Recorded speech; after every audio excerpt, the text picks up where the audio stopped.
तो नमस्कार दोस्तों, परमार एजुकेशन के यूट्यूब चैनल पे आप सभी दोस्तों का स्वागत करते हैं। आज की जो क्लास होने वाली है यूपी टेट से संबंधित सीडीपी यानी बाल विकास के बहुत ही महत्वपूर्ण प्रश्न होने वाले हैं। सभी के सभी प्रश्न प्रीवियस मॉडल पेपर से संबंधित हैं।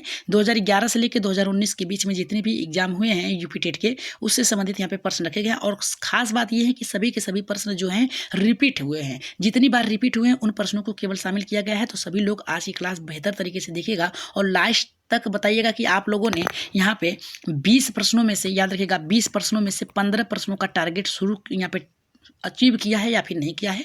आगे बढ़ने से पहले बता दें कि जितने भी लोगों ने अभी तक हमारे चैनल को सब्सक्राइब नहीं किया तो सब्सक्राइब करके एक बार शेयर कर दीजिए अपने अपने ग्रुप में। साथ में टेलीग्राम चैनल को ज्वाइन करके वहां से पीडीएफ प्राप्त कर सकते हैं। परमार एजुकेशन का लिंक यहाँ पे डिस्क्रिप्शन में दिया गया है। तो शुरू करते हैं आज के पहले प्रश्न से। तो पहला प्रश्न हमारा कह रहा है कि यूपी टेट का है 2019 8 जनवरी प्रथम पाली का है। इसमें पूछा गया है प्रश्न में कि बाल विकास मुख्य रूप से किससे प्रभावित होता है, यानी बालक का विकास जो है मुख्यतः किससे प्रभावित होता है। पहला हमारा यहाँ पे कह रहा है कि वंशानुक्रम और वातावरण दोनों से होता है, और दूसरा कह रहा है हमारा केवल वातावरण से होता है, तीसरा कह रहा है कि केवल वंशानुक्रम से होता है, और चौथा कह रहा है कि शिक्षा से होता है। तो केवल शब्द जहां पर भी लगाया गया है उससे काट दीजिएगा, ये आपका नेगेटिव है। इसमें भी कहीं कहीं नेगेटिव आपका चल जाएगा सीटेट के अलावा। कह रहा है कि वंशानुक्रम और वातावरण दोनों से प्रभावित होता है, एकदम सही है। वातावरण के अंतर्गत ही आपका शिक्षा आ जाएगा, इसलिए हम कह सकते हैं कि राइट आंसर ऑप्शन नंबर यहाँ पे पहला सही होगा। माता पिता के जीन जो होते हैं, उनके माता पिता के जितने भी गुण होते हैं वो उसके बच्चे में आते हैं, और वही उसका निर्धारण करता है कि बालक कैसा होगा। और वातावरण उसके परिवेश में ढलने के बाद बालक के वो उसके प्रभाव डालता है। तो राइट आंसर यहाँ पे पहला सही होगा। अगर इसकी व्याख्या की बात करें तो व्याख्या में बताया गया है कि बालक का विकास जो होता है वंशानुक्रम बच्चे को उसकी जैविक विशेषताएं देता है, और वातावरण जो होता है उसका इन्वायरमेंट यानी उसको विकसित करता है परिवेश में रहने लायक। तो ये थे आपके पहले का उत्तर पहला। अब बात करेंगे यहाँ पे दूसरे प्रश्न का। दूसरा प्रश्न आपका आया है ये 2018 का पूछा गया, 18 नवंबर द्वितीय पाली का है, यानी सेकेंड पेपर का ये प्रश्न है। 18 नवंबर का यह प्रश्न है 2018 का। इसमें पूछा गया है कि किस मनोवैज्ञानिक को बाल केंद्रित शिक्षा का जनक कहा जाता है। पहला कह रहा है कि पावलाव को, दूसरा पेस्टोलॉजी का, तीसरा कह रहा है कि वुडवर्थ को, चौथा कह रहा है कि स्किनर को। तो राइट आंसर यहाँ पे कौन सा सही होगा? पहला सही होगा, दूसरा सही होगा, तीसरा सही होगा या फिर चौथा सही होगा? कमेंट में जरूर करिएगा। ये देखिए इसका राइट आंसर किसे कहा गया है, बाल केंद्रित शिक्षा का जनक किसे कहा गया है? तो पेस्टोलॉजी को कहा गया है। राइट आंसर आपका किसके साथ जाएगा? दूसरे के साथ जाएगा, एकदम करेक्ट होगा। अगर इसकी व्याख्या की बात करें तो इसमें यह बताया गया है कि पेस्टोलॉजी ने शिक्षा को बच्चों की आवश्यकताओं और रुचियों पर आधारित करने की बात कही है। इस आधार पर पेस्टोलॉजी आपका सही होगा। अगर हम बात करें तीसरे प्रश्न की, जो कि बहुत ही महत्वपूर्ण प्रश्न है, ये पूछा गया है 2017 में 15 अक्टूबर प्रथम पाली यानी प्राइमरी का ये प्रश्न है। इसमें पूछा गया है कि पियाजे के अनुसार 7 से 11 वर्ष का जो बच्चा होता है किस अवस्था में होता है। पहला करा है संवेदी परिकामक अवस्था, 0 से 2 वर्ष, पूर्व संक्रियात्मक अवस्था, यहाँ पे ठोस संक्रियात्मक अवस्था और औपचारिक संक्रियात्मक अवस्था। तो पहला तो होगा नहीं, तो इसमें राइट आंसर किसके साथ जाएगा? तीसरे का। देखिए तीसरे का जो जाएगा 7 से 11 जो होता है औपचारिक के अंतर्गत आता है। कितना? 7 से 11 यानी 11 से 7 वर्ष का जो बालक होता है ये औपचारिक संक्रियात्मक अवस्था में आता है। राइट आंसर जो जाएगा आपका चौथे के साथ जाएगा तीसरे का। तीसरे का जो राइट आंसर होगा आपका, सॉरी यहाँ पे ठोस संक्रियात्मक अवस्था में आएगा, क्योंकि यहाँ पे 7 से 11 वर्ष की बात किया है, औपचारिक संक्रियात्मक अवस्था नहीं होगा। राइट आंसर आपका ठोस यानी तीसरा ऑप्शन यहाँ पे सही होगा। अगर इसकी अवस्थाओं की बात करें तो इसको देख लेंगे हम लोग बाद में, पहले इसके बारे में जान लेते हैं। इस अवस्था में बच्चा जो होता है ठोस वस्तुओं को तार्किक रूप से विकसित कर सकता है, यानी सोच सकता है। अगर हम नेक्स्ट प्रश्न की बात करें जो कि आपका चौथा प्रश्न है, अगर क्लास बेहतर लग रही हो तो एक बार सब्सक्राइब कर लीजिएगा। ये प्रश्न आपका 16 का है, 2016 का है, 19 दिसंबर द्वितीय पाली का प्रश्न है। इसमें पूछा गया है कि सहपाठी समूह यानी पीर ग्रुप जो होता है, यानी बच्चों का जो समूह होता है, बच्चे किस के विकास में सहायक होता है, किस प्रकार से। तो पहला कह रहा कि बौद्धिक विकास के लिए, दूसरा कह रहा कि सामाजिक, तीसरा नैतिक, और चौथा कह रहा कि ये सभी। तो सभी लोगों को पता है कि जो पीर ग्रुप होता है यानी सहपाठी समूह जो होता है, इसमें बौद्धिक विकास भी होता है, बालक आपस में विचार करेंगे, और यहाँ पे सामाजिक यानी बालक अलग अलग समाज से आएंगे तो उनकी रहन भाषा और बोलियां को सीखेंगे। नैतिक जिम्मेदारियां क्या है कि अपने मित्र के प्रति कितनी सजग रहना है आपको है, और इस आधार पर हम कह सकते हैं कि राइट आंसर आपका चौथा सही होगा। यूपी टेट में याद रखिएगा, यूपी टेट में आपका सबसे महत्वपूर्ण होता है कि आप 100% चौथा ऑप्शन मार सकते हैं अगर सही दिया है तो। अगर इसकी व्याख्या की हम बात करें तो इसमें बताया गया है कि सहपाठी समूह में बच्चा सहयोग, प्रतिस्पर्धा, नेतृत्व सीखता है। अगर हम अगली प्रश्न की बात करें जो कि आपका है 5वां प्रश्न, इसमें बताया गया है कि यूपी टेट 2018 का है, 18 नवंबर प्रथम पाली का ये प्रश्न है, इतना याद रखिएगा। इसमें कहा गया कि स्कैन फोल्डिंग शब्द किस मनोवैज्ञानिक ने दिया है? ब्रूनर ने दिया है, वाइगोस्की ने दिया है, पियाजे ने दिया है, कोहलबर्ग ने दिया है। तो 5वें का राइट आंसर यहाँ पे किसके साथ जाएगा? तो आप लोगों को पता है स्कैन फोल्डिंग जो है यहाँ पे वाइगोस्की के द्वारा विकसित किया गया है। राइट आंसर आपका जाएगा दूसरे के साथ जाएगा, जितनी भी लोगों का आया है दूसरा एकदम करेक्ट होगा। अगर इसकी व्याख्या की बात करें तो स्कैन फोल्डिंग का अर्थ होता है शिक्षक द्वारा बच्चे को अस्थायी सहारा देकर सीखने में मदद करना। जिस प्रकार से हम कह सकते हैं कि अगर बालक साइकिल चला रहा है, चलाते चलाते एक क्रम ऐसा आता है कि यहाँ पर रुक जाता है, फिर यहाँ से रुकने के बाद उसे सहारा दिया जाता है अपने से बड़ों के। यहाँ से साइकिल चलाकर यहाँ पे आएगा बालक और यहाँ पे रुक जाएगा, फिर इसके बाद किसी के द्वारा यहाँ पे सहायता दी जाती है तो ये क्रम को पार कर लेता है, तो इसे स्कैन फोल्डिंग कहा जाता है, सहारा देना, वाइगोस्की के अंतर्गत आएगा। अगर हम नेक्स्ट प्रश्न की बात करें, छठे प्रश्न की, तो इसमें बताया गया है यूपी टेट 2015 का प्रश्न है, 10 अक्टूबर प्रथम पाली का है ये प्रश्न।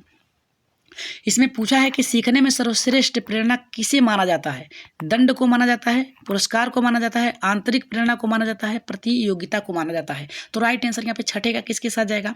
दंड तो होगा नहीं, पुरस्कार होगा नहीं, आंतरिक यहाँ पे प्रेरणा यानी खुद के अंदर यहाँ पे प्रेरणा देना, यानी किसी का उदाहरण देके आप उसके अंतर्गत इतनी भावना उत्पन्न कर दे कि वो खुद से सीखने का के लिए प्रेरित हो जाए। तो राइट आंसर ऑप्शन नंबर यहाँ पे तीसरा छठे का एकदम सही होगा।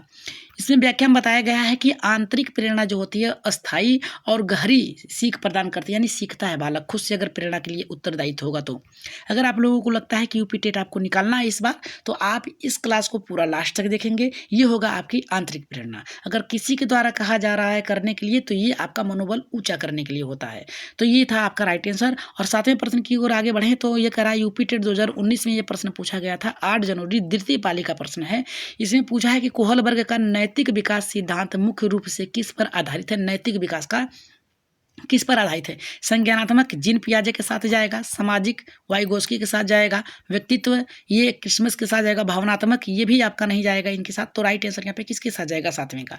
अगर 7वें की बात करें तो संज्ञानात्मक के साथ जाएगा, नैतिक विकास का सिद्धांत आपका कोहलबर्ग नहीं है तो आपके संज्ञानात्मक विकास के साथ जाएगा। सीखने के लिए होती है नैतिक विकास, हमेशा सीखता रहता है बालक कुछ ना कुछ। तो राइट आंसर यहाँ पे पहला सही होगा। अगर हम बात करें यहाँ पे इसकी व्याख्या की तो इसमें बताया गया है कोहलबर्ग ने नैतिक विकास को जीन पियाजे के संज्ञानात्मक विकास के से जोड़ा है, एकदम सही है। आगे बढ़ते हैं यहाँ पे नेक्स्ट प्रश्न जो है आपका 8वां। इसमें बताया गया है, पूछा गया प्रश्न 2019 में, सॉरी यहाँ पे 2016 में पूछा गया है, 19 दिसंबर प्रथम पाली का ये है। इसमें पूछा गया है प्रश्न में कि शिक्षण, यहाँ पे कह रहा है कि शिक्षण की बाल केंद्रित विधि का मुख्य उद्देश्य क्या है? तो पहला कह रहा है कि शिक्षक की भूमिका का बढ़ाना, विषय सामग्री को रटाना, और तीसरा कह रहा है कि बालक के सक्रिय भागीदारी सुनिश्चित करना, और चौथा कह रहा है कि परीक्षा में अच्छे अंक दिलाने के लिए। तो देखिए कुछ प्रश्न आपके सी टेट से मिलते जुलते मिलेंगे जो कि आपको घबराना नहीं है, और इसमें टैग वर्ड का प्रयोग कर लेना है। जैसे यहाँ पे कहा है कि बाल केंद्रित होनी चाहिए, याद रखिएगा बाल केंद्रित नहीं दिया है, शिक्षक केंद्रित दिया है तो गलत हो गया। विशेष सामग्री को रटाना, रटाना भी आपका नेगेटिव पॉइंट है। बालक की सक्रिय सहभागिता को सुनिश्चित करना कि बालक कितने अच्छे से सीख रहा है। तो राइट आंसर यहाँ पे जाएगा ऑप्शन नंबर यहाँ पे तीसरा सही होगा। परीक्षा में अच्छे अंक लाना ये नेगेटिव है, राइट आंसर आपका तीसरा सही होगा। व्याख्या में बताया गया है कि बालक की सक्रिय भागीदारी सुनिश्चित करना, यही आपका ऑप्शन सही होगा। अगर क्लास बेहतर लग रही हो तो एक बार लाइक जरूर करिएगा, सभी लोग लाइक कर दीजिएगा ईमानदारी से, क्योंकि यूपी टेट अब अनिवार्य हो गया है आप लोगों के लिए पास करना, क्योंकि आपका एग्जाम जो है बहुत ही नज़दीक हो जाएगा। जैसे ही यूपी टेट हुआ इसके बाद आप सुपर टेट देखने के लिए मजबूर हो जाएंगे, और अगर एग्जाम नहीं आप निकाल पाए तो समझिए कि आप लोगों को एक चांस निकल गया, 8 साल फिर इंतजार करना पड़ेगा। तो यहाँ पे कह रहा है, पूछा है प्रश्न यूपी टेट 2014 में 22 फरवरी प्रथम पाली का ये प्रश्न है। इसमें पूछा है किस मनोवैज्ञानिक ने शास्त्रीय अनुबंधन का सिद्धांत दिया है? स्किनर ने, पावलोव ने, थांडाइन ने, ब्रूनर ने। तो राइट आंसर इसका 9वें का क्या होगा? तो सभी लोगों को पता है कि शास्त्रीय अनुबंधन का सिद्धांत जो है पावलोव ने दिया है। राइट आंसर ऑप्शन नंबर यहाँ पे दूसरा सही होगा। ये 2014 22 फरवरी का एग्जाम है, एग्जाम का पेपर है। इसमें पावलोव ने कुत्ते पर प्रयोग किया था। शास्त्रीय अनुबंधन का सिद्धांत इसे कहा जाता है, याद रखिएगा। सभी लोगों को अब पढ़ना पड़ेगा विस्तृत से। नोट्स की अगर आप लोगों की जरूरत है तो आप नोट्स को प्राप्त करने के लिए हमारे व्हाट्सएप ग्रुप में जुड़कर वहां से प्राप्त कर सकते हैं। मात्र 199 रुपये में आपको CDP के पूरे नोट्स आपको मिल जाएंगे। तो यहाँ पे देखिए क्या कह रहा है कि यूपी टेट 2015 10 अक्टूबर द्वितीय पाली का ये प्रश्न है। कह रहा है सीखने की सबसे महत्वपूर्ण इकाई क्या है? संकल्पना है, प्रवृत्ति है, प्रक्रिया है, अनुभव है। तो राइट आंसर यहाँ पे किसके साथ जाएगा, जल्दी से कमेंट कर दीजिए इसका। 10वीं का राइट आंसर किसके साथ जाएगा। अगर हम बात करें तो अनुभव के साथ ही कर सकते हैं, क्योंकि 4 राइट आंसर होगा। इसमें सबसे सीखने का महत्वपूर्ण क्या होगा, अनुभव के द्वारा होगा। तो राइट आंसर चौथा आपका सही होगा। इसमें बताया गया है अनुभव, और इसकी व्याख्या हम लोग बाद में देख लेंगे, लेकिन सबसे पहले हम बात करेंगे यहाँ पे जो महत्वपूर्ण प्रश्न ये है, हमेशा आता है, ये 3 बार प्रश्न पूछा गया है। यूपी टेट 2017 और 15 अक्टूबर द्वितीय पाली का ये प्रश्न है। इसमें आत्मसात की बात किया है, अनुकूलन की बात किया है कि अवधारणा किसने दी है, पावलोव ने दिया है, पियाजे ने, वाइगोस्की ने, स्किनर ने। तो जो 11 का राइट आंसर है पियाजे ने दिया है आत्मसात का। राइट आंसर आपका ऑप्शन नंबर यहाँ पे दूसरा सही होगा।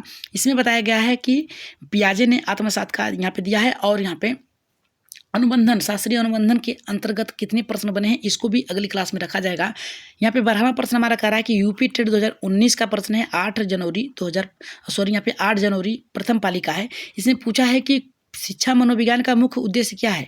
पहला करा कि केवल शिक्षा का अध्ययन करना, दूसरा करा कि बालक को समझाना और उसके अनुसार शिक्षा देना, तीसरा करा कि परीक्षा प्रणाली का सुधार करना, और चौथा करा कि शिक्षा नीति अपनाना। तो राइट आंसर यहाँ पे क्या होगा, देखिए सभी के सभी प्रश्न सही लग रहे हैं, लेकिन आपको यहाँ पे ध्यान देना होगा। यहाँ पे केवल शब्द लगा दिया है, परीक्षा प्रणाली में सुधार करने की बात कर रहा है, शिक्षा नीति बनाने की बात कर रहा है, बालक को समझाना और उसके अनुसार शिक्षा देना, यही राइट आंसर होगा। ऑप्शन नंबर यहाँ पे दूसरा सही होगा। कितने स्कोर तक अभी आप लोगों ने पहुँचे 12 प्रश्न करते समय। अगर आप लोगों ने 10 तक पहुँच गए हैं, अगर कमेंट बॉक्स में जरूर बताइएगा कि 10 तक प्रश्न आप लोगों ने अचीव कर लिया है 12 में से। 13वां प्रश्न करा है कि 2018 का प्रश्न है, 18 नंबर द्वितीय पाली का है। करा थार्नडाइक का प्रभाव नियम, यहाँ पे लॉ ऑफ इफेक्ट किससे संबंधित है, संज्ञानात्मक विकास से, अभिप्रेरणा से, अनुबंधन से, परीक्षण और त्रुटि अधिगम से। तो राइट आंसर यहाँ पे किसके साथ जाएगा, 13 का।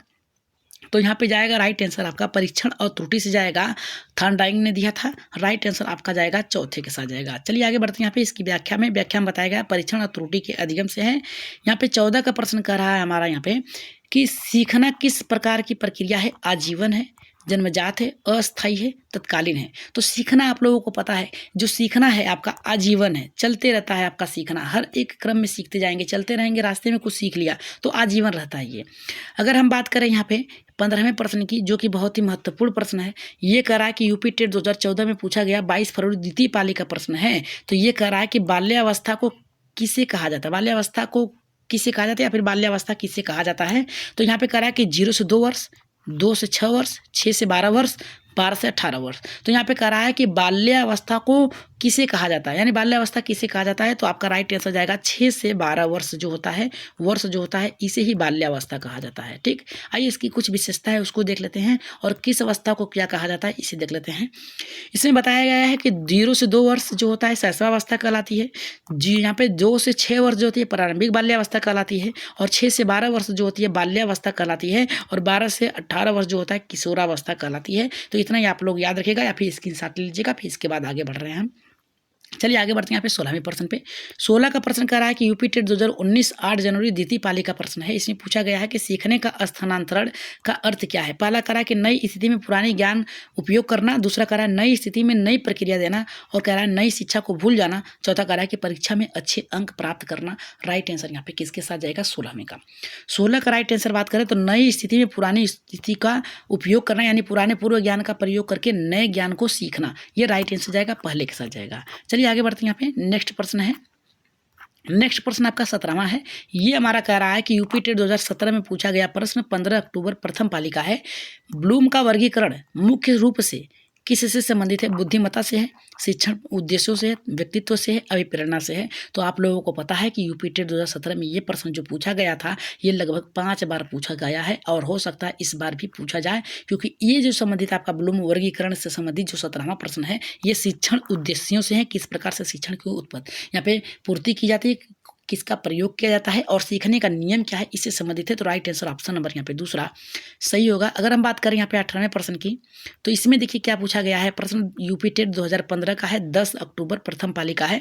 पूछा है कि बाल आपराधिक, ये कई बार पूछा गया है प्रश्न, 3 बार पूछा गया है। बाल अपराधी का मुख्य कारण क्या है, आर्थिक स्थिति, पारिवारिक असंतुलन, यहाँ पे करा के अनुशासन की कमी, सभी। तो हमने कहा है चौथा ऑप्शन अगर सभी दिया है तो यूपी टेट में आपका 100% ये सही होगा। राइट आंसर चौथा सही होगा। अगर हम बात करें आज की क्लास के 19वें प्रश्न की, तो इस ये प्रश्न जो है आपका पूछा गया है यूपी टेट 2018 में 18 नवंबर प्रथम पाली का प्रश्न है। पूछा गया है कि शिक्षण अधिगम प्रक्रिया को प्रभावित बनाने वाला सर्वश्रेष्ठ तरीका क्या है। तो पहला करा है रट कर, जो कि आपका गलत होगा। छात्र केंद्रित पद्धति अपनाकर, सही होगा। केवल पाठ्य पुस्तक पर आधारित होगा, नहीं। परीक्षा पर ध्यान देकर, नहीं। राइट आंसर दूसरा होगा, बाल केंद्रित शिक्षा आधारित होनी चाहिए। और आज की क्लास का लास्ट प्रश्न है जो कि आप लोगों के लिए रखा गया है, इसका आंसर आप लोग कमेंट बॉक्स में देंगे। और ये प्रश्न है यूपी टेट 2016 19 दिसंबर प्रथम पाली का है, यानी 1 से लेकर 5 तक प्राइमरी तक ये प्रश्न है। कह रहा है कि बच्चे में सृजनात्मकता विकसित करने का सबसे अच्छा तरीका क्या है।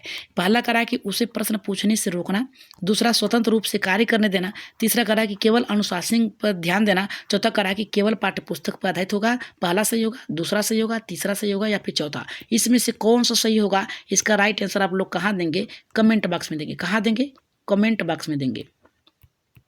ठीक है, अगर आज की क्लास बेहतर लगी हो तो एक बार सब्सक्राइब जरूर करिएगा, लाइक कर लीजिएगा, सभी लोग लाइक करके एक बार शेयर कर दीजिएगा अपने अपने ग्रुपों में, क्योंकि आज की क्लास बहुत ही बेहतर है। अगली क्लास आप लोगों की मैथ पे चलेंगी, यूपी टेट मैथ की क्लास चलेंगे, जो भी प्रीवियस मॉडल पेपर में से आधारित होंगे और जितने भी बार पूछे गए हैं उन सबसे आधारित होगा प्रश्न। और आज की क्लास के लिए एक बार सब्सक्राइब जरूर करिएगा और शेयर कर दीजिएगा। टेलीग्राम चैनल को ज्वाइन करके वहाँ से PDF प्राप्त कर सकते हैं, परमा एजुकेशन के नाम से होगा। शेयर करिएगा जरूर। आज के लिए इतना ही, धन्यवाद। अपनी प्रिपरेशन जारी रखिएगा। तो आज के लिए इतना ही।